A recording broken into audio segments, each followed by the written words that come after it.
नमस्कार दोस्तों, आपने ये ज़रूर सुना होगा कि रातों को प्लांट्स के नीचे नहीं सोना चाहिए। ठीक उसी प्रकार जिस तरीके से आपने कभी सुना होगा कि अगर एक कमरा है, एक रूम है और उसमें सारे गेट्स एवं खिड़कियां बंद है और उस कमरे में एक मोमबत्ती जल रही हो तो हमें उस कमरे में नहीं सोना चाहिए। ऐसा क्यों? क्योंकि आप जानते हैं जब मोमबत्ती जलती है तो कार्बन डाइऑक्साइड गैस रिलीज होता है, साथ ही इनकम्प्लीट कंबशन की वजह से कार्बन मोनोऑक्साइड गैस भी रिलीज होता है जो हमारे लिए पॉइजनस है।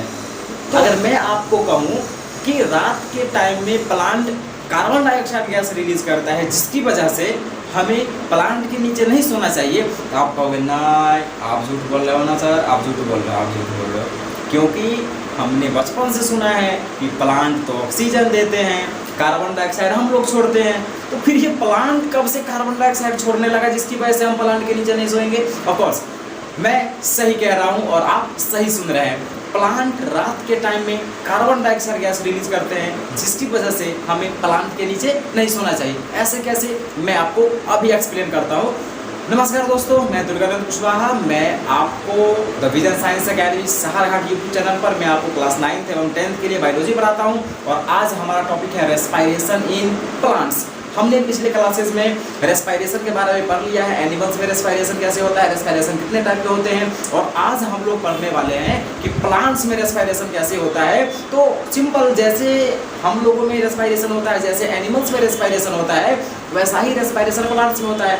एनिमल्स में क्या हो रहा है, ग्लूकोज है, फूड है, वो टूट रहा है, कार्बन डाइऑक्साइड गैस बना रहा है। वही काम प्लांट में भी हो रहा है। प्लांट में क्या हो रहा है, अगर हम बात करें respiration in plants, respiration in plants, plant में रेस्पायरेशन, तो इसमें कोई स्पेशल चीज नहीं है।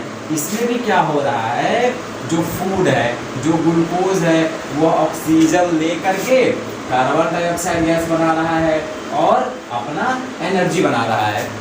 लेकिन मान लीजिए कि ये दिन के टाइम में हो रहा है, डे टाइम में। डे टाइम कहने का मतलब है कि जब सनलाइट है, जब सनलाइट होता है तो प्लांट में फूड CO2 एवं ATP में कन्वर्ट होगा। ये हमेशा होगा, सनलाइट रहे चाहे नहीं रहे, इतना काम तो होना है। इसी प्रोसेस को हम बोलते हैं कि भैया रेस्पायरेशन हो रहा है। लेकिन आपको पता होगा, अगर हम एनिमल्स की बात करें तो एनिमल्स में क्या होता है, ये जो CO2 बना यह एनिमल्स के लिए किसी काम का नहीं है। तो इसको क्या करते हैं एनिमल्स, एनवायरनमेंट में रिलीज कर दिया जाता है, जिसको हम कहते हैं कि भाई हम लोग कार्बन डाइऑक्साइड छोड़ते हैं। लेकिन यहाँ प्लांट क्यों नहीं छोड़ रहा है? प्लांट भी कार्बन डाइऑक्साइड गैस छोड़ना चाहिए, लेकिन ये ऐसा नहीं होता है। क्यों नहीं होता है? क्योंकि हमने पिछले क्लासेस में पढ़ा है, पिछले चैप्टर में हमने पढ़ा है कि प्लांट में फोटोसिंथेसिस होता है और फोटोसिंथेसिस के लिए CO2 गैस की ज़रूरत है। तो यानी कहने का मतलब ये है कि CO2 प्लांट के लिए वेस्ट मटेरियल नहीं है। जब हम अपने बॉडी की बात करते हैं तो हमारे शरीर में कार्बन डाइऑक्साइड गैस क्या है,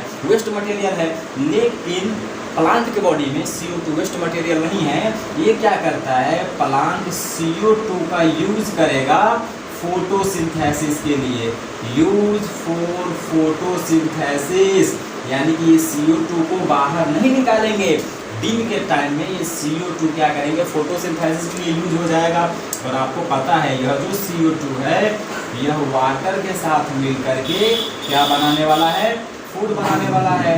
लेकिन कंडीशन क्या है, इसके लिए सनलाइट चाहिए। तो आपको और आपको साथ ही पता होगा कि जब फोटोसिंथेसिस होता है तो ऑक्सीजन गैस बनता है और इस ऑक्सीजन गैस को प्लांट क्या करता है, एनवायरनमेंट में रिलीज करता है। तो हम क्या करते हैं, कार्बन डाइऑक्साइड गैस को बाहर निकालते हैं, लेकिन प्लांट ऑक्सीजन गैस को बाहर निकालता है। आप थोड़ा सा इमेजिन करो कि रात के टाइम पर क्या होता होगा। रात के टाइम पर तो सनलाइट नहीं है, यानी कि रात के टाइम पर अगर सनलाइट नहीं है तो वहाँ पर फोटोसिंथेसिस नहीं होगा, यानी कि वहाँ पर फोटोसिंथेसिस नहीं हो रहा है। तो प्लांट इस CO2 लेकर के क्या करेगा, तो प्लांट इस CO2 को क्या करता है, एनवायरनमेंट में रिलीज कर देता है। इसीलिए रात में प्लांट CO2 गैस रिलीज करता है। इसीलिए हमें ये एडवाइस दिया जाता है कि भैया रात में प्लांट के नीचे मत सो।